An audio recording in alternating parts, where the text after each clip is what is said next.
ایک اللہ کے نیک بندے جا رہے تھے سفر میں، پیاس لگی، آج کا دور تو تھا نہیں، کنویں تک پہنچ، نیچے دیکھا تو پانی بہت نیچے،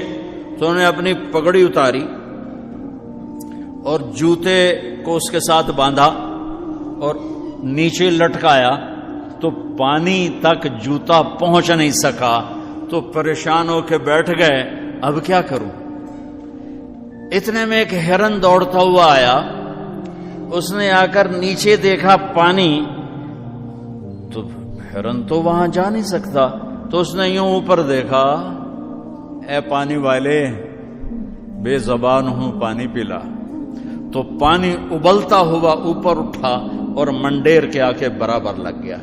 ہرن نے پانی پیا، ہرن کی طفیل اس انسان نے پیا، ہرن پیچھے مڑا، پانی نیچے گیا، تو اس کے منہ سے بے ساختہ نکلا کہ میں انسان، میرے لیے تو پانی اوپر نہیں آیا اور یہ جانور کے لیے اوپر آیا۔ غیب سے آواز آئی، تو رسی کا سہارا ڈھونڈتا رہا، اس نے مجھے پکارا، اس نے پانی والے رب کو پکارا۔